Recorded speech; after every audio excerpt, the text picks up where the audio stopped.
Hello everyone and welcome to Turkish Spotlight Secrets, the place where truth meets tenderness and where celebrity stories are told from the heart. If you've been with us for a while, you know we don't just talk about the glamorous side of celebrity life, we dive deeper. We tell the stories that reveal the human beings behind the headlines, behind the perfect photo shoots, behind the filtered smiles. And today, the story we share is not just a chapter, it's an entire novel of emotion, one that's still being written. Today's story is unlike any other. It's not about scandals or fame. It's not about magazine covers or red carpets. It's about fear, vulnerability, and the slow, delicate growth of something we all crave: connection. This is the story of Yağmur, Yüksel, and Baktaş, two names you may know well from the Turkish entertainment world. But this time, it's not about their roles on screen. It's about what happened when the cameras stopped rolling.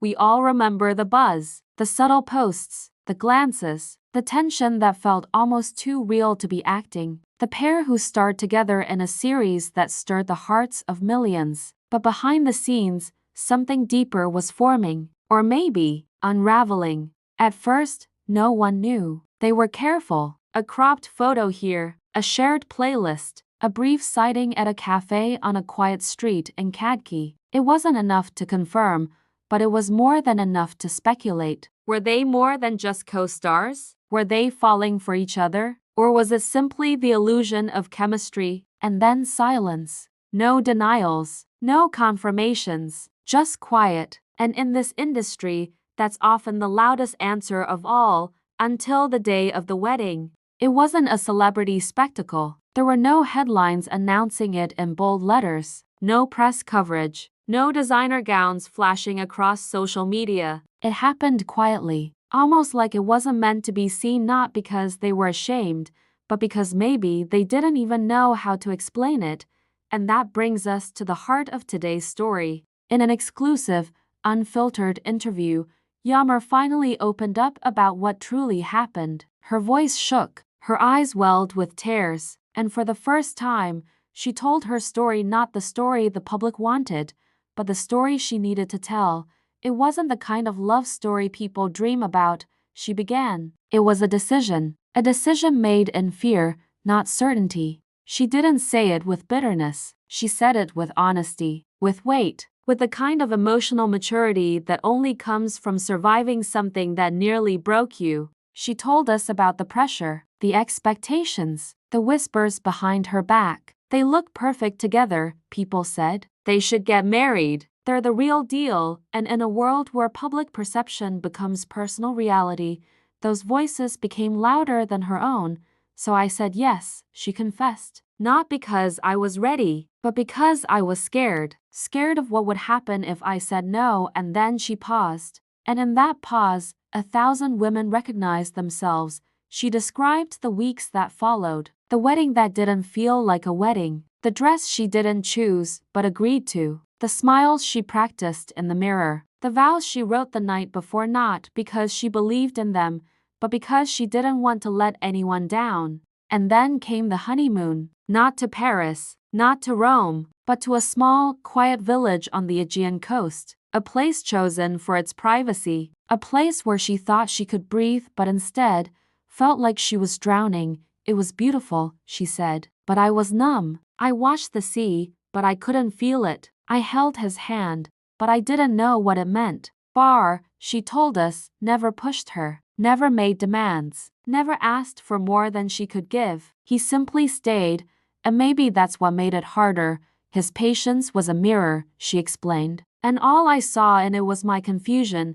But even in that confusion, something began to change. In the quiet, in the stillness, in the spaces where nothing was said but everything was felt. There was one moment she remembers clearly.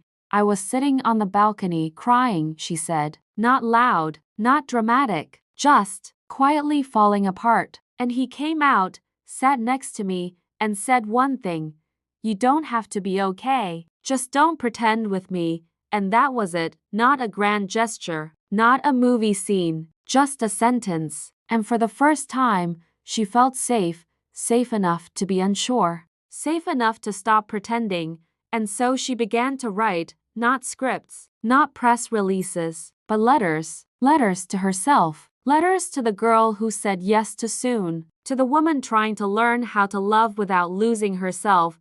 She told us how she left those letters on the windowsill. Never mailed them. Never shared them. But every morning, she'd read one and it became her therapy.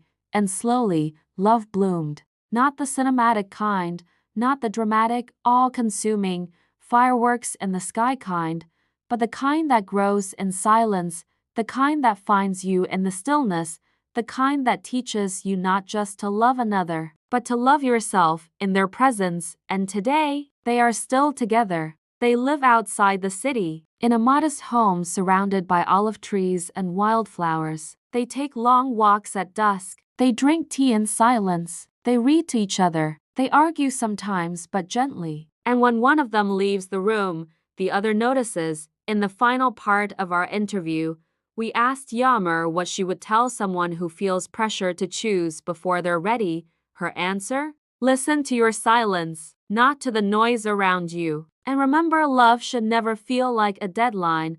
And maybe that's what makes this story so powerful, because in a world that tells us love must be loud, fast, and photogenic, Yammer and Bar remind us that sometimes the quietest love is the one that lasts. Thank you so much for staying with us today. If this story touched you, if it reminded you of something you've lived or something you're still waiting for, leave a comment below. We're listening, and remember, not all love stories begin with fireworks. Some begin with a whisper, and sometimes that whisper is enough. Until next time, stay kind, stay curious, and as always, keep believing in love that grows in its own time.